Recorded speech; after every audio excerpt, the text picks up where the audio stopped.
YCP అంతర్జాతీయ ప్రధాన కార్యదర్శి గారు సీమరాజా గారు నమస్కారం. ఎన్కౌంటర్కి సిద్ధమా? సిద్ధంగానే ఉంటాను నేను ఎప్పుడు కూడా. ఇదివరకట్లాగా కాకుండా ఇప్పుడు మాకు ఖచ్చితమైన నిజాలే మాట్లాడతా. కొండ బద్దలు కొట్టినట్టు నిజాలు చెప్పేటువంటి వ్యక్తిని నేను మా పార్టీలో. మొదటి ప్రశ్నతోనే తేలిపోద్ది అది మీరు నిజం చెప్తున్నారా అబద్ధం చెప్తున్నారా అని. చెప్పండి సార్. ఖచ్చితంగా మాకు నిజమే కావాలి. తప్పకుండా చెప్తాను, మీరు అడగండి. మొన్న సాయంత్రం మీరు హైదరాబాద్ వెళ్ళి చంద్రబాబు నాయుడు గారిని కలిసారు తెలుగుదేశంలో చేరే ఉద్దేశంతో అని. లేదు తప్పుడు పక్క సమాచారం 200% తప్పుడు వార్త. మీ దగ్గర ఏమైనా ఆధారాలు ఉంటే బయట పెట్టండి. పక్క సమాచారం ఉంది. మీ దగ్గర ఆధారాలు ఉంటే బయట పెట్టండి. మీరు చంద్రబాబు నాయుడు గారి దగ్గర ఆధారాలు ఉంటే బయట పెట్టండి. మీరు చంద్రబాబు నాయుడు గారి ఇంటి దగ్గర మీరు ఉన్న ఫోటోలు మా దగ్గర ఉన్నాయి, బయట పెట్టండి. మీ దగ్గర ఎటువంటి ఆధారాలు ఉన్నా కూడా నేను చంద్రబాబు నాయుడు గారిని కలిసినటువంటి సంబంధించినటువంటి ఏ ఆధారాలన్నా మీరు బయట పెట్టండి. నేను నీకు చెప్పేదానికి సిద్ధంగా. తెలుగుదేశంలో చేరే ఉద్దేశం చెప్పలేము లాస్ట్ మూమెంట్ లో. మరి ఇప్పుడు నిజం వస్తుంది, చెప్పలేము లాస్ట్ మూమెంట్ లో అని చెప్తున్నాం కదా. ఓకే చెప్పండి. పిఠాపురం పవన్ కళ్యాణ్ గారిని ఓడించడానికి భారీ ఎత్తున డబ్బు మూటలు చేరుస్తున్నారని చెప్పి సమాచారం మాకు. అంటే ఎట్ట తిరిగి పవన్ కళ్యాణ్ గారిని ఓడించాలనేదే మా వైసీపీ పార్టీ యొక్క లక్ష్యం. దానికోసం ఏమి చేసేదానికైనా సిద్ధంగానే ఉన్నాడు మా జగన్మోహన్ రెడ్డి గారు. అది ఏ విధంగా ఆర్థికంగా కావచ్చు, వేరే ఇతర వస్తువుల పరంగా కావచ్చు, ఏ విధంగానైనా సరే పవన్ కళ్యాణ్ గారిని ఓడించి మేము 170 స్థానాలు గెలిచాలనేది లక్ష్యంగా పెట్టుకొని మేము ముందుకు పోతా ఉన్నామండి. పవన్ కళ్యాణ్ గారిని ఖచ్చితంగా ఓడించాలని ఎందుకు అంత పట్టుదల మీకు? పట్టుదల ఎందుకంటే ఇప్పుడు కూటమి పెట్టినారు. జనసేన వాళ్ళే మామూలు కాదు. మా అన్నకు చీర కట్టినారు, పాపడ బిల్ల పెట్టినారు, 4 పెళ్ళాన్ని చేసినారు జనసేన వాళ్ళు. మీరు అన్న మాటకి సమాధానంగానే చేశారు. అది మాది కూడా తప్పు నాది. మేము కూడా అట్లా మాట్లాడటం మంచిది కాదు. మా ఇంట్లో కూడా మా జగన్మోహన్ రెడ్డి గారి ఇంట్లో కూడా ఇద్దరు పెళ్ళాలని ఇద్దరు మొగుళ్ళని మార్చున్నారు. సరే అవన్నీ మనం బయట పెట్టుకోకుండా పక్కన ఏలు పెట్టి వాసన చూడాలంటే ఇట్టే ఉంటుంది పని. అంటే పవన్ కళ్యాణ్ గారు ఒక సందర్భంలో అన్నారు, నేను అసెంబ్లీకి వస్తా, నీ అంతు చూస్తా అన్నారు. అదే కంకరంగా కట్టుకున్నాడు మావాడు. అదే భయం అంటారు. ఖచ్చితంగా భయం అయ్యే కదా ఈ విధంగా ఇచ్చేస్తుంది, ముడుపులు ఇచ్చింది. నీతి నిజాయితీలకు మారిపోయిన రిటైర్డ్ ఐఏఎస్ అధికారి జయప్రకాష్ నారాయణ గారు మహానుభావుడు, మంచోడు అంటారు. తెలుగుదేశం కూటమికి ఓటేయండి ప్రజలంతా, అభివృద్ధి చెందాలంటే ఇప్పుడు ఆ రాష్ట్రానికి బాబు గారు తప్పితే వేరే దిక్కు లేదని చెప్పి స్టేట్మెంట్ ఇచ్చారు. మా పార్టీ పూర్తి మద్దతు కూటమికి అని కూడా చెప్పారు ఆయన. అదైతే వాస్తవమే. ఎందుకంటే మా పాలనలో ప్రజలు కూడా విసిగిపోయి ఉన్నారు. మేము చేసిన పనులే మామూలు పనులు చేయలే. రకరకాలైనటువంటి అవినీతికి పాల్పడినాం. ఎవరన్నా ప్రతిపక్ష నాయకులు గొంతెత్తి మాట్లాడితే ఓడు గొంతు అనగదొక్కినాం. మా మాట వినకుంటే కేసులు కట్టినాం, రౌడీ షీట్ లోపం చేశాం, బైండ్ ఓవర్ లోపం చేశాం, రకరకాలుగా ఇబ్బందులు పెట్టిన మాట వాస్తవం. మా పార్టీ తరఫున అయితే నేను చెప్తా ఉండా. అదే విధంగా ఎవడైనా ఎక్కడైనా ప్రభుత్వ భూమి ఉన్నది, ఇది అసైన్ ల్యాండ్, దీన్ని మనం వేయించు అనుకుంటే అక్రమాల భూ కబ్జాలు రకరకాలైనటువంటి చేసినాము. భారతదేశంలోనే కాదు ప్రపంచ దేశాల్లో ఎక్కడైనా క్యాపిటల్ లేని రాష్ట్రం కానీ ఎక్కడున్నదంటే అది ఒక మన ఆంధ్ర రాష్ట్రమే. నేనైతే ఒప్పుకుంటా. లోక్సత్తా పార్టీ తెలుగుదేశం కూటమికి సపోర్ట్ చేస్తే మరి మీ పార్టీ పరిస్థితి? అవన్నీ మళ్ళీ మాట్లాడదాము. 170 గెలిచిన తర్వాత గెలుస్తారని నమ్మకం ఇంకా ఉంది? 200% ఉన్నది. చాలా దారుణంగా మాట్లాడు. దారుణమేమడా సార్? మీరు అడగండి సార్, మీకు సమాధానం చెప్పలేకపోతే కదా. నేను టీడీపీలో ప్రజానాయకుడు నిమ్మల రామనాయుడు గారు నిన్న ప్రజల వద్దకు కలిసే కార్యక్రమం చేస్తుంటే లోకల్ ఎస్ఐ కింది స్థాయి అధికారి రామనాయుడు గారిని ఎమ్మెల్యేని కొట్టడానికి చేయెత్తారు. ఎత్తాడు. రేపు ప్రజాప్రతినిధులు కోర్టులో జవాబు చెప్పాల్సి వస్తుంది ఆయన. ఆ ఎస్ఐ ఎవడో మరి ఎందుకున్నా వీళ్ళకి అంత అతి ఉత్సాహమో. అవును, డిఎస్పీలను, ఎస్పీలను, డీజీపీలని అందరినీ కూడా కోర్టుల ముందు నిలబెట్టి ఈ రోజు ఎస్పీలని ఈసీ దగ్గరికి కూడా రమ్మంటున్నారు. 3 ఎస్పీలని, మా రెడ్డికి సంబంధించిన వాళ్ళు 3 ఎస్పీలని ఈసీ పిలిచింది. ఈ రోజు మీరు వచ్చి మాకు నివేదిక ఇవ్వండి, మీరు ఏ విధంగా మీరు ప్రణాళిక ఉన్నది, ఏ విధంగా మీరు ఎలక్షన్ లో పనిచేయాలనుకుంటున్నారో ఏందని చెప్పి మీరు చెప్పండి అన్నారు. వీడికి ఎందుకంటే ఎస్ఐ గాడికి అంత పొకొండము. వాళ్ళ 3 పదవులు రామనాయుడు గెలిచి ఖచ్చితంగా ఆయనే గెలుస్తాడులే. మా పార్టీ తెలుసు, డౌటే లేదు. ఎందుకంటే ఆయన 365 రోజులు కూడా ప్రజల్లోనే ఉన్నాడు. ఆ కరోనా టైంలో కూడా సైకిల్ వేసుకొని ఇళ్లకు సరఫరాలు నిత్యావసర వస్తువులు అవన్నీ ఇచ్చినాడు. అవన్నీ మనం చూసినాము. సరే, ఏది ఏమైనప్పటికీ కూడా ఈ ఎస్ఐ చేసింది అయితే తప్పే. ఒక శాసనసభ్యుడిని పట్టుకొని లక్షల మంది ఓట్లు వచ్చి గెలిచినటువంటి వ్యక్తి అతను. అవును, నువ్వు ఆయన మీదకి చేయెత్తడం ఏంది? నీ స్టేజ్ ఏంది, నీ కేటగిరీ ఏంది, అవును నువ్వు తప్పు కదా అది. అవును ఆయన ప్రోటోకాల్ ఉండేటువంటి వ్యక్తి, అవును నువ్వు ఆయనకు ప్రోటోకాల్ ఇవ్వాల్సినట్టు వ్యక్తి నువ్వే అతని మీదకి చేయలేపినావంటే పార్టీ రౌడీ రాజకీయం అలా ఉందంట. మరి మేమేం చేద్దాం? మా అదే అతి ఉత్సాహం అంటారు చూడు, అది ఉత్సాహం. అన్న దగ్గర అన్న కన్నుల్లో ఆనందం చూసేదానికి ఇట్లా చేస్తున్నారు. రేపు బలేదు వాళ్ళే మాకేమి ఈక ముక్క కూడదు. అవును అన్నేమో ప్రశాంతంగా ఉంటాడు, అవును నాకు పోయేది ఇల్లు. అవును అంత అవసరం అని నేను హెచ్చరిస్తా ఉన్నా. అవును కాపు ప్రజాప్రతినిధి వంగవీటి రాధా గారిని మళ్ళీ వైసీపీకి రమ్మని చెప్పి ఇది 4వ సారి కొడాలి నాని పేర్ని నాని వెళ్ళి కలవటం జరిగింది నిన్న. రాడు ఆయన ముఖం మీద ఉమ్మేశాడంట, చెత్తప్పు అని ఊసుంటాడు, ఊసాడంట. రాడు ఒప్పుకుంటాడు. పద్మనాభం గారు కూడా పెద్ద ఆయన కాపు నేత, నేను ఆయన్నేమి విమర్శించను. తెలుగుదేశం పార్టీ హయాంలో గిన్నెలు తీసుకొని వాంచుకున్నాడు. అవును ఇప్పుడు కాపు కార్పొరేషన్ నిధులు నెట్టవినాయని ఏ ఒక్కడైనా అడగలినాడా ఈ 5 సంవత్సరాల్లో? లేదుగా. అడిగినారా? లేదు. చంద్రబాబు నాయుడు గారు కాపులకు బాగానే చేశాడు. అవును మేము అధికారంలోకి వచ్చినాక మేమైతే ఏం చేయలే. అవును చేయకపోయినప్పటికీ కూడా ముద్రగడ పద్మనాభం గారు ఎందుకైతే వచ్చి మా పార్టీలో జెండా అనమాట 14 అవుతుంది. ఎందుకు చెప్పండి? ఎందుకు చెప్పు, నువ్వు చెప్పు. మీరు వేసిన చిల్లరకి అనుకోండి, చిల్లర ఇసిరేసి నాయకులను కొన్నాం కదా. కొన్నారు. ఆయన పద్మనాభం గారు, సరే నేను వ్యక్తిగతంగా నేను చెప్పలేదు, వాస్తవం చెప్పాలంటే పద్మనాభం అనేటువంటి వ్యక్తి తడిసిన అగ్గిపెట్టి. అవును అది ఎంత కొట్టినా ఎలగదు. మరి ఎందుకు అంత డబ్బు ఇచ్చి ఆయన కొనాల్సి? ఎందుకంటే ఇదే మేము గతంలో కులాల కొంపటి రాజేయటానికి మా పనే అది. ఒప్పుకుంటున్నారు, మా పనే అది. మల్లెల రాజేష్ నాయుడు దగ్గర చిలకలూరుపేట నుంచి గుంటూరు జిల్లాకు, ఉమ్మడి గుంటూరు జిల్లాలకు బదిలీ అయిన విడుదల రజనీ గారు మేడం 6,500 కోట్లు తీసుకుంది టికెట్ ఇప్పిస్తామని. నేను చిల్లూరుపేట నుంచి పక్క పోతున్నా కదా, నువ్వు ఆమె ఎందుకు పోయింది చిల్లూరుపేట నుంచి పక్కకు? తెలిసినా ఎందుకు పోయింది? సంపూర్ణ మద్యపాన నిషేధం చేసిన తర్వాతనే నేను మళ్ళా చిల్లూరుపేటలో ఓట్లు అడుగుతానని చెప్పింది ఒక రోజు. అవును, ఆ మాట కట్టుబడి ఆమె గుంటూరు పోయింది. ఇప్పుడు మాట కట్టుబడి అంటే ఆ మాట అంటే మేము మద్యపాన నిషేధం చేయలేదు కదా చేయలేదు. నేను మద్యపాన నిషేధం చేసిన తర్వాతనే చిలకలూరుపేటలో ఓట్లు అడుగుతాను అని చెప్పిందయ్యా. ఓకే, అందుకని ఇప్పుడు గుంటూరుకు పోయింది. ఈడ మద్యపాన నిషేధం చేయలేదు కదా, గుంటూరులో చేస్తారు 2024లో గెలిచే. ఇప్పుడు 3.5 కోట్లు ఇచ్చినా కదా మళ్ళా రమేష్ నాయుడికి. 3.5 కోట్లు ఇస్తే 3 కోట్ల సంగతి 3 కోట్ల సంగతి 2024 గెలిచినాక మళ్ళీ మాట్లాడదాం. రజనీ భాగవతాలన్నీ ఇలాగే ఉన్నాయి అంటే అన్ని 365 రోజులు ఇట్లా చేసిందాం ఆవిడ. 300 మీకు తెలుసు? తెలుసు. ఆమెదేం లేదు పెద్దగా, వాళ్ళ మరిది ఉంటాడు. తెలిసినా కూడా చర్యలు తీసుకోవాలి. వాళ్ళకే సీట్లు ఇస్తారు. మన పార్టీయే కదా. మీ పార్టీ? మా పార్టీకి సంబంధించిన వాళ్ళు అట్నే ఉంటారు. మళ్ళీ సీట్లు కూడా ఇస్తారు. అయినా కూడా ఇస్తాం. మరి రోజా సంగతి వస్తే ఈ మధ్య ఆవిడ నియోజకవర్గ నగర్లో జరిగిన భారీ వ్యతిరేకత ఏంటంటే ఆవిడకి సంబంధించిన ఈ మధ్యన ఒక 4 రోజుల కింద అశ్లీల వీడియోలు బయటకు వచ్చినాయి. అవి ఎప్పుడు ఉన్నాయి కదా, ఇప్పుడు కొత్తగా ఉన్నాయి ఎప్పుడో, కానీ బయటకు వచ్చినాయి. ఈ మధ్యన వచ్చినాయి, అన్ని బయటకు వచ్చినాయి. బయటికి కొత్తగా ఏమన్నా బయటకు వచ్చాయి? మళ్ళీ వచ్చినాయి. మళ్ళీ ముందు టాంచి ఉన్నాయి.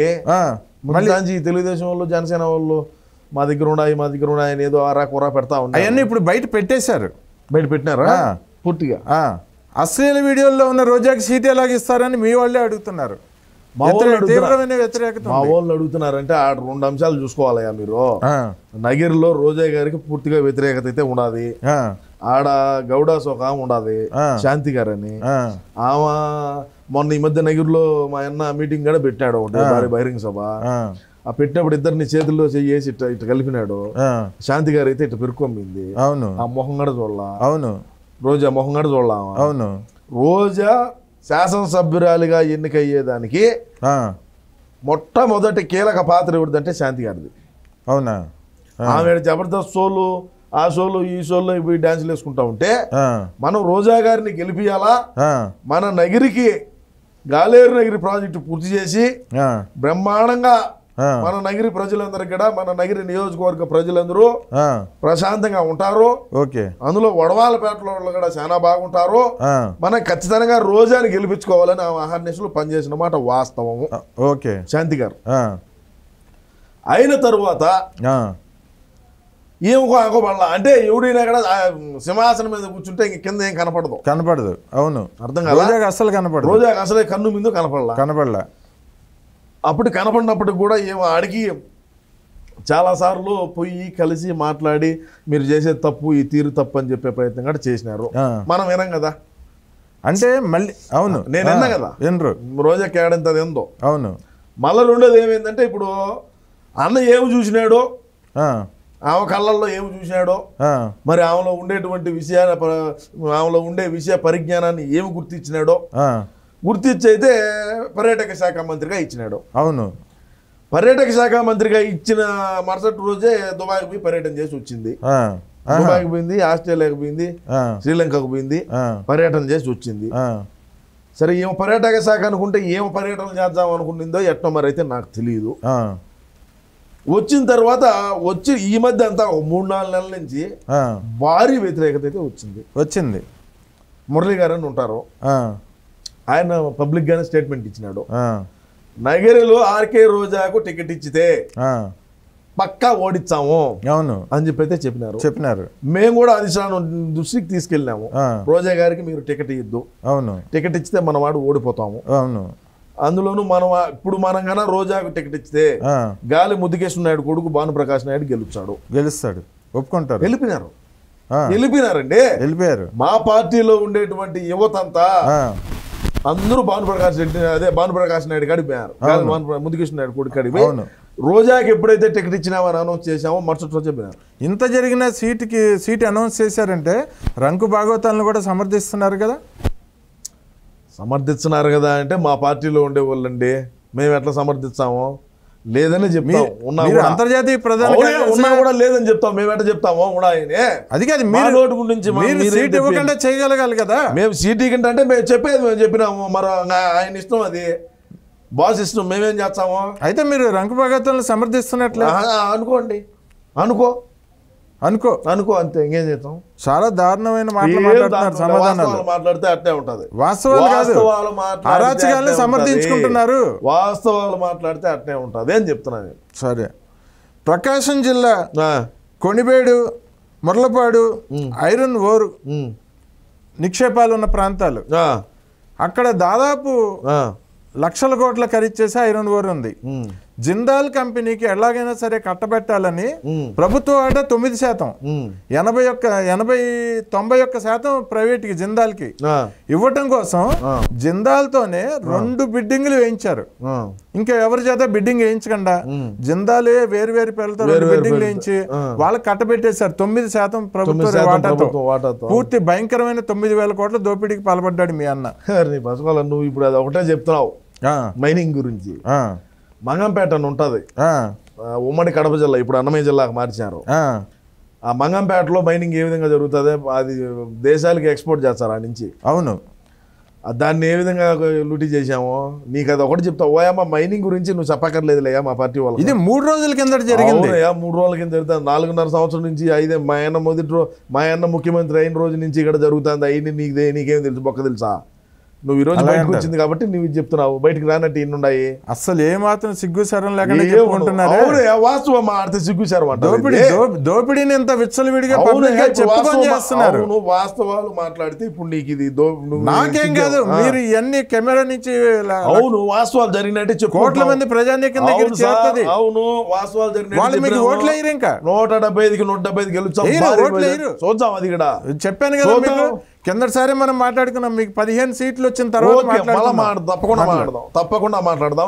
నేను చెప్తున్నా కదా, తప్పకుండా మాట్లాడదాం. ఎలాగైనా ప్రజల్ని మళ్ళీ ముంచాలని రేపు 27వ తారీఖు నుంచి మీ అన్నగారు మళ్ళీ ప్రజాయాత్ర అంటే బస్సు యాత్ర మొదలు పెడుతున్నారు. అవును, 13 కోట్లు పెట్టి బస్సు కొన్నాం, 2000 కిలోమీటర్లు అంట. అవును, అంటే దాదాపు 39 కోట్లు ఖర్చు పెట్టి బస్సులను తయారు చేయించి మొదలు పెడుతున్నారు. అవును, 2000 కిలోమీటర్లు, 175 మంది శాసనసభ్యులు, 25 మంది పార్లమెంట్ సభ్యులు, అన్న మంత్రివర్గం, అధికారులు అందరూ ఉంటారు ఆ బస్సుల్లో.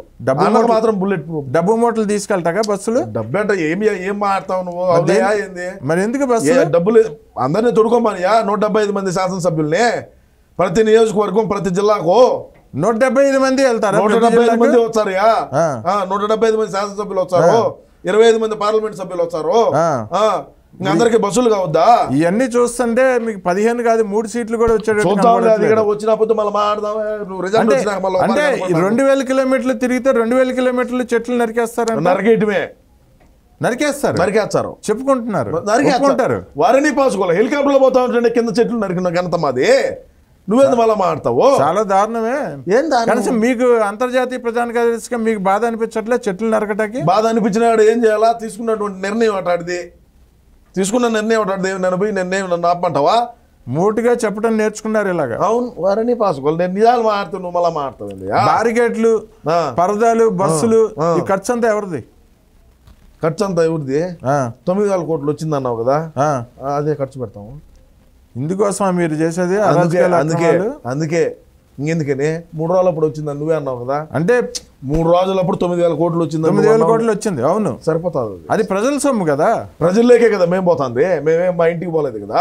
మీ సొమ్ముతో చేసుకోవాలి ప్రచారాలు, మీ పార్టీ సొమ్ముతో చేసుకోవాలి. కాదు, 9,000 కోట్లు వచ్చింది. ఏది ఈ మైనింగ్ ది? 9,000 కోట్లు ప్రజల్లోకి పోయేదానికి ఖర్చు పెడుతున్నాము. తప్పే ఉన్నది. మేమే మా ఇంటికి ఎత్తుకోపోలేదే. మా ఇంటికి పోయేదానికి మేమే 9,000 కోట్లు ఖర్చు పెట్టలేదే.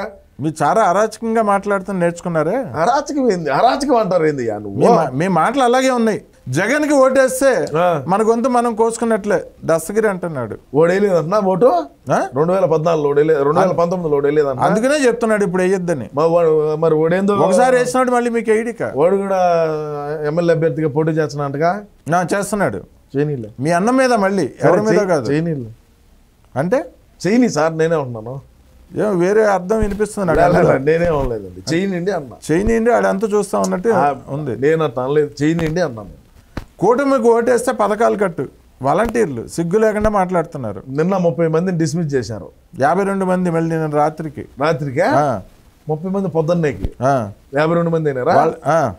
వాళ్ళ జీవితాలన్నీ నాశనం చేసుకుంటున్నారు వాళ్ళు. మీ అన్న మాటలు నమ్మి, మా అన్న మాటలు నమ్మంటే ఇప్పుడు 50 మందికి 50 కుటుంబాలకు సంబంధించినటువంటి డేటా ఒక వాలంటీర్ దగ్గర ఉంటుంది. ఈ వాలంటీర్ డిస్మిస్ చేసి ఉండిచ్చే పెరిగితే అంతా ఇటు దగ్గర పెట్టుకో ఉంటాడు కదా. అది మీ ధీమా. తీసేచ్చే ఉండిచ్చేవి, అది మీ ధీమా. వీళ్ళు వాలంటీర్లు కూడా ఏంటంటే జోష్లో ఉన్నారు అతి ఉత్సాహంగా. అన్నను 30 సంవత్సరాల పాటు అధికారంలో పెట్టుకోవాలా, 175 గెలిపించుకోవాలా అని చెప్పి ఉన్నారు. వీళ్ళు కొద్దిగా ఆలోచన చేసి లేదులేండి, క్రిమినల్ కేసులు పెడుతున్నారు వాళ్ళ మీద. అవునా? పెట్టనండి. మా మీద లేని కేసులు అన్న మీదనే కూడా క్రిమినల్ కేసులు ఇంకేమవుతాను. సరే, ఏది ఏమైనప్పటికీ సార్, మేము 175 గెలుస్తాము. గెలిచిన తరువాత మళ్ళీ ఒక రోజు మనం మళ్ళీ డిబేట్ పెడదాము. రేపు కూడా నీవు కావాలంటే మనం ఎలక్షన్ టైం దాకా ఈ ఎన్కౌంటర్ కొనసాగిద్దామని తెలియజేసుకుంటూ నమస్కారం.